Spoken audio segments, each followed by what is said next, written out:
नाशिकमधल्या TCS कंपनीतल्या धर्मांतर प्रकरणातील फरार आरोपी निदा खानला नाशिक गुन्हे शाखेने अटक केली आहे। वरिष्ठ पोलीस अधिकारी निदा खानची चौकशी करतायत। निदा खानच्या अटकेसाठी पोलिसांची 4 पथकं कार्यरत होती। नाशिक, पुणे, मुंबई आणि मुंब्रासह विविध ठिकाणी निदा खानचा शोध घेतला जात होता। अखेर निदा खान हिचा अटकपूर्व जामीन फेटाळल्यानंतर पोलिसांनी तिला छत्रपती संभाजीनगरमधून अटक केली आहे।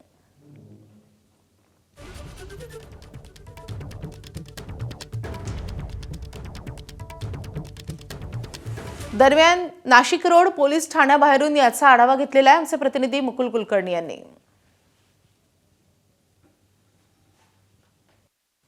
नाशिकच्या TCS कंपनीतील धर्मांतर आणि महिला अत्याचार प्रकरणामधील फरार आरोपी निदा खानला नाशिक पोलिसांनी अटक केलेली आहे।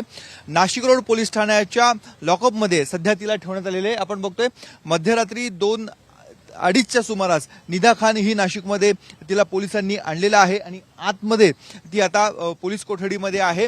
थोड्याच वेळामध्ये वरिष्ठ पोलीस अधिकारी इथे पोहोचतील आणि निदा खानची चौकशीला सुरुवात होणार आहे।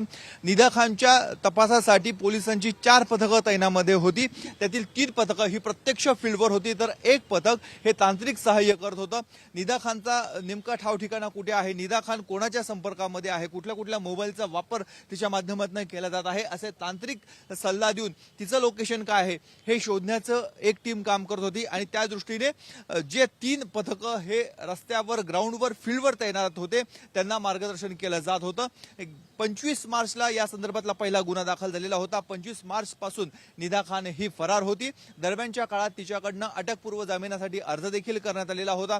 गरोदर असल्याचं कारण पुढे करत वैद्यकीय सल्ला घेऊन तिला अटक करावी की न करावी या संदर्भातला अर्ज देखील दाखल करण्यात आलेला होता। मात्र न्यायालयाने तो अर्ज फेटाळला आणि अखेर निदा खानला अटक करण्यात आली। तिच्या अडचणीमध्ये निश्चितच वाढ झालेली आहे।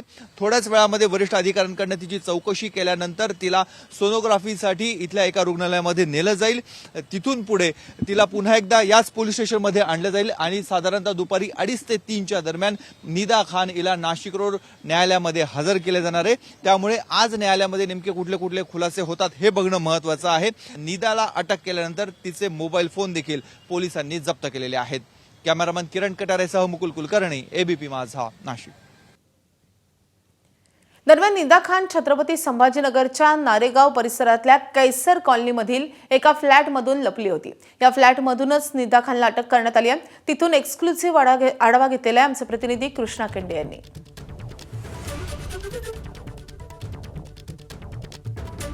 निदा खान कुठे लपून बसली होती, तर त्याचं उत्तर आहे हे घर। हे कौसर कॉलनीतलं कौसर पार्कमधलं हे घर आहे। याच ठिकाणी 1 तारखेपासून ती वास्तव्यास होती। आजूबाजूच्या लोकांनी सांगितलं की कोणी भाडेकरू आलाय असं त्यांना वाटलं। कोणीही घराच्या बाहेर या ठिकाणी पडत नव्हतं। आत्ता देखील आपण पाहिलं तर या घराला भलं मोठं या ठिकाणी कुलूप लावण्यात आलेलं आहे आणि ती 1 तारखेपासून या ठिकाणी आली होती। अटकेपासून या ठिकाणी ती पळत होती असं पोलिसांचं मत आहे। पोलिसांना खबर मिळाली। तिच्यासोबत तिची आई, तिचे वडील, तिचा भाऊ, मावशी असे 5 लोक या ठिकाणी वास्तव्यास असल्याची पोलिसांना खबर मिळाली। पोलिसांनी अगदी साधी वेशात, साध्या गाडीत रात्रीच्या वेळी या ठिकाणी आले आणि त्यानंतर त्यांनी या मध्ये छापा टाकला आणि तिला ताब्यात घेतलं आणि ताब्यात घेतल्यानंतर रात्री ट्रान्झिट रिमांडसाठी या ठिकाणी त्यांना आणण्यात न्यायाधीशाच्या घरी या ठिकाणी नेण्यात आलं आणि त्यानंतर इथून नाशिकला हलवण्यात आलेलं होतं। आपल्यासोबत काही स्थानिक लोक आहेत, आपण त्यांच्याशी या सगळ्या संदर्भात बोलण्याचा प्रयत्न करूया की रात्री किती वाजता पोलीस या ठिकाणी आली होती आणि काय काय केलं त्यांनी। नहीं सर, मैं इकड़ा नहीं होते, मैं कभी आया अभी सवेरे घर पे। हम तो सिटी में रहते, ये गोडाम बंद रहता हमारा।